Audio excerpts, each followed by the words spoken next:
Hey you guys, it's Jasmine and thank you for clicking on my video. And if you're interested in how to make this delicious tuna melt, then just keep on watching. Alright, so first we're going to start off with a bowl and we're going to add in 1/4 cup of real mayonnaise. Then we're going to add in 1 tablespoon of honey Dijon mustard, or you can just use regular Dijon mustard if you like. Then I'm going to add in 1 tablespoon of sweet relish, 1 tablespoon of diced red onion, 1/4 teaspoon of salt, 1/4 teaspoon of black pepper, 1/4 teaspoon of crushed red pepper, 1/2 teaspoon of basil leaves, and 1 teaspoon of Parmesan. And then you just want to go ahead and mix that all together. And I will have all the ingredients listed below in the description as well for you.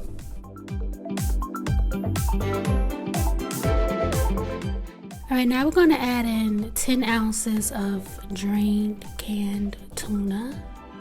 So just 2 regular 5-ounce cans, and we're gonna go ahead and mix that all together.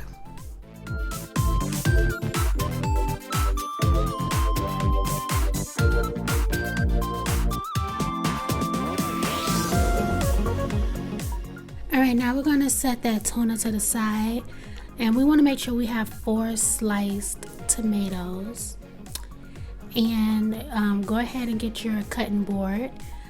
And then grab you some Swiss cheese. You can use whatever cheese you like, but I like Swiss because when it melts, it's very thick and ooey and gooey. And you want to cut you a nice, reasonable thick slice like this, okay? And then now I'm going to take an Italian loaf of bread, and this is just plain Italian bread. And you want to cut you nice 2 thick slices. And then this bread is it's the same bread but with a herb crust on top. So you can use whatever kind of bread you like, really. And then I'm going to take that bread and I'm going to take some country rock butter and I'm going to spread a generous amount on each slice of bread, just on one side.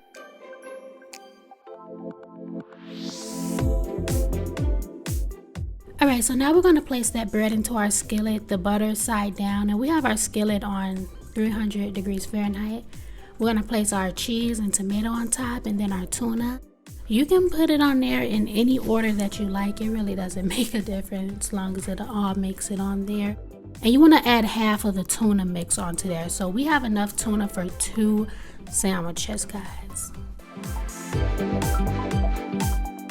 Alright, then we're going to add our other slice of bread with the butter side up.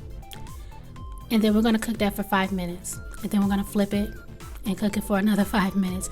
Now don't be wary if the tuna and cheese start oozing out. You want that tuna and cheese to ooze out so it can cook and get crispy and brown, and then you can just scoot that tuna and everything back into the sandwich. This is a very forgiving sandwich. You can just put it all back together. So then you can put the top on if you like while it's finished cooking. So we're cooking it for 5 minutes on each side. And when it comes out, it looks like this. Look at the tuna, guys. Look at the crispy brown tuna, the ooey gooey cheese, the nice warm tomatoes, the golden brown toasted bread. This is so good. Everything just works well together. The sweetness of the tomatoes, the dill flavor of the tuna with the buttery, toasty, flaky bread, you guys. This tuna melt is very easy and simple to make, and it tastes so delicious. So I hope you enjoyed this video, and I want you to enjoy the rest of your day. Thank you. Bye-bye.